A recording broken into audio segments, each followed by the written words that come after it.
بلال نے اذان نہ دی اور سورج نہ نکلا، کیا اس میں کوئی حقیقت ہے؟ یہ اتنا بڑا جھوٹ ہے کہ مفتی اکمل صاحب نے کیو ٹی وی کے اوپر خود آ کے انکار کر دیا اس جھوٹ کا۔ انہوں نے کہا یہ کہانی ہے، وہ قوالی کی وجہ سے مشہور ہوگی کہ حضرت بلال اذان نہیں دیں گے تو سورج نہیں نکلے گا۔ اندازہ کریں آپ، یعنی اتنا بڑا جھوٹ، جبکہ ہمیں بخاری مسلم میں بالکل الٹ ملتا ہے اس کے۔ بخاری مسلم دونوں میں حدیث ہے، مسلم میں ذرا تفصیل کے ساتھ ہے۔ نبی علیہ السلام ایک سفر کے دوران صحابہ کرام سے مشورہ کیا تو اکثریت کی رائے یہ تھی کہ رات کو آرام کرتے ہیں، فجر کے وقت نماز کے لیے اٹھ جائیں گے۔ نبی علیہ السلام کی خواہش یہ تھی کہ یہ سفر ہے، ہو سکتا ہے رات کو ہم سوئیں اور آنکھ نہ کھلے۔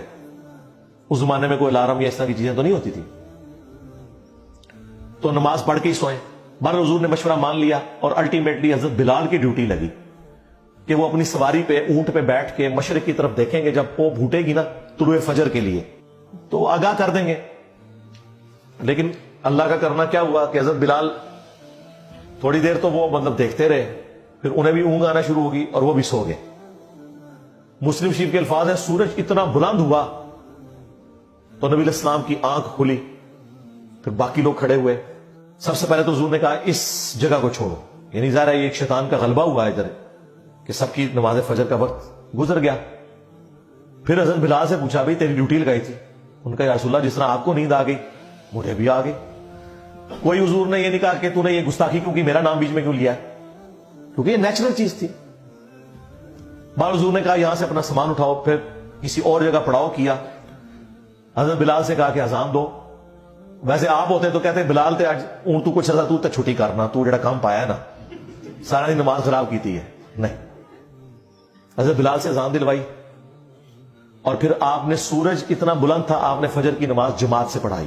اور پھر آپ نے فرمایا کہ اگر کوئی شخص سویا رہ جائے یا بھول جائے تو جیسے ہی اس کی آنکھ کھلے اس کے لیے نماز کا وقت وہی ہے۔ اور پھر آپ نے قرآن کی آیت تلاوت کی، وَأَقِمِ الصَّلَاةَ لِذِكْرِي، اور میری یاد کے لیے نماز کو قائم رکھنا۔ اس واقعے سے کتنے مدنی پھول ملتے ہیں۔ ایک تو علم الغیب والا عقیدہ آپ کا کلیئر ہو گیا کہ نبی الاسلام بھی سوئے رہ گئے، آپ کو نہیں پتا چلا، ورنہ آپ نے جان بوجھ کے تو نماز نہیں قضا کرنی تھی۔ حاضر و ناظر والا بھی عقیدہ، استعانت والا عقیدہ، آپ کے سارے وہ عقیدے جو آپ نے خود سے بنائے ہیں۔ حالانکہ نبی کے بارے میں تو یہ ہے، بخاری مسلم میں آیا کہ نبی علیہ السلام نے فرمایا کہ ہم انبیاء کی صرف آنکھیں سوتی ہیں، دل جاگتا رہتا ہے، اس لیے نبیوں کا وضو نہیں ٹوٹتا سونے سے۔ جو حضرت عائشہ کہتی ہے اسی حدیث میں کہ حضور کے خراٹوں کی آواز میں نے سنی۔ نبی علیہ السلام بہت اونچے نہیں لیکن تھوڑے بہت تو خراٹے لیتے تھے، اور آپ اسی طرح نماز آپ نے پڑھا دیا۔ آپ نے فرمایا ہم انبیاء کا دل نہیں سوتا، صرف آنکھیں سوتی ہیں، لہذا انبیاء کا وضو سونے سے بھی نہیں ٹوٹتا، سوائے ان چیزوں کے جن چیزوں سے ٹوٹتا ہے۔ تو چونکہ وہ غافل نہیں ہوئے ہوتے، لیکن یہاں پر نبی علیہ السلام کو پتہ ہی نہیں چلا کہ سورج نکلا ہے، تو یہ مسئلہ بھی کلیئر ہو گیا۔ اور یہ مسئلہ بھی کلیئر ہو گیا کہ حضرت بلال حبشی رضی اللہ تعالیٰ عنہ، جن کے بارے میں آپ نے قوالی میں سنا تھا کہ وہ اذان نہ دیں تو سورج نہیں نکلتا، وہ تو سوئے رہ گئے، اور سورج نکلا کیا؟ باہر نکلایا۔ جس دن بلال کی عزت سٹیک پہ لگی ہوئی تھی اس دن تو سورج نکل آیا۔ اگر حضرت بلال کی عزت کی حفاظت دیکھی جائے تو اس دن ہونی چاہیے تھی کہ کوئی فرشتہ جا کے حضرت بلال کو جگا دیتا کہ حضرت اٹھو، نہیں تو لوگوں نے گلا کرنی ہے بعد۔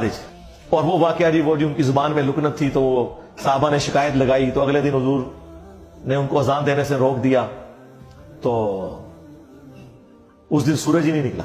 لیکن یہ ہے کہانی، اور مسلم شریف نے وہ کہانی کھول دی۔